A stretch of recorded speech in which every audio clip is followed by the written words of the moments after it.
Generally, black people and those of you with biracial children shared in my joy. We know this marriage won't completely solve the racial divide, but the impending royal nuptials offer a glimmer of hope that a woman of color, whether biracial or full-blooded, can become a full member of a European monarchy. Not a servant, not a subject, not a concubine to be stowed away. There were also, however, those who let me know in no uncertain terms that they were none too pleased with my referring to Markle as a black woman.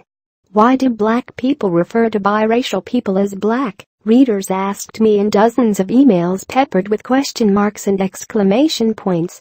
Some of you even informed me that Barack Obama was not the first black president of the United States because of his mixed-race parentage. It was as though many of you thought I had insulted Markle, as though I bruised her soul by referring to her as a homegirl, a sister friend, a black woman. Let me be the first to say that, if Markle is offended by my black girl joy, I apologize to her. I get that people don't like to be called outside their names.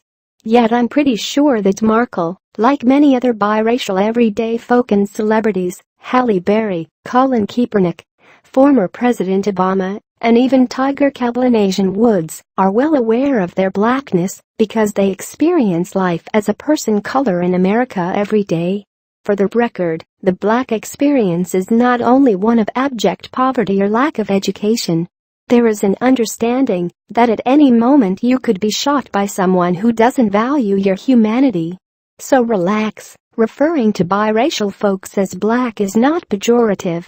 That said, I'll move on to answer the burning question that so many readers had: why do black people claim those who have a black and a white parent? Technically speaking, they are both black and white, not either. It's because, historically speaking, white America couldn't, wouldn't, and didn't claim biracial people as their own. Check your mirror. During the years before emancipation, biracial children, mulattoes, were counted among the enslaved. After all, they were property, and this unfair and generally accepted way of thinking was passed down through generations. The race-based splitting of hairs didn't stop there. From Reconstruction well into the 20th century, those who were 1/4 black, quadroons, and 1/8 black, octoroons, were also considered black people. That was because of the one-drop rule, an accepted legal principle that said any person with any bit of African heritage was black.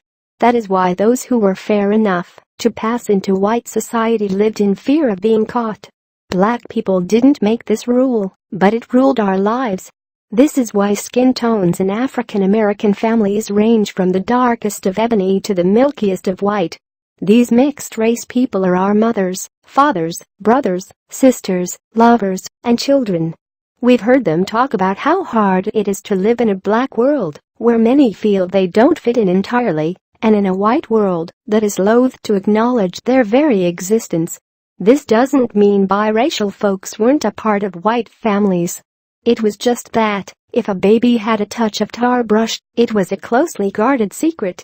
It wasn't talked about, and black family members blended and eventually disappeared. After my previous column, readers, many of whom told me they were white, reached out in an effort to school me. Markle wouldn't really be the first person of color to join the British monarchy. That colorful prize went to Queen Charlotte, the 18th century German wife of King George III, for whom the largest city in North Carolina is named. It's rumored that Charlotte was a descendant of the black branch of Portuguese royalty. Look, Queen Charlotte may very well be part black. But we don't know that for sure. Why? Because if Charlotte's blackness was revealed to the masses in the 1700s, it would have been pure scandal. Instead, her possible black heritage was hinted at and whispered about, so more than 300 years later it is hard to confirm it, which says more than the pictures of the fair Queen Charlotte with her seemingly coarse hair swept into a fuzzy updo. The beauty of Monday's announcement of the royal engagement is that Markle's heritage is not wrapped tightly in a secret of black shame. That's because Markle is proud of her heritage. We know that from the many pictures of her smiling with her mom, Doria Ragland, a black woman, and her dad, Thomas Markle, a white man. The crown is behind Markle. It was her Prince Harry who condemned those who attacked and harassed Markle using racial epithets via social media. It should go without saying that by rejoicing in Markle's status as a woman of color, I am not denying her whiteness. But we're not guessing about her blackness either, and that's a big deal.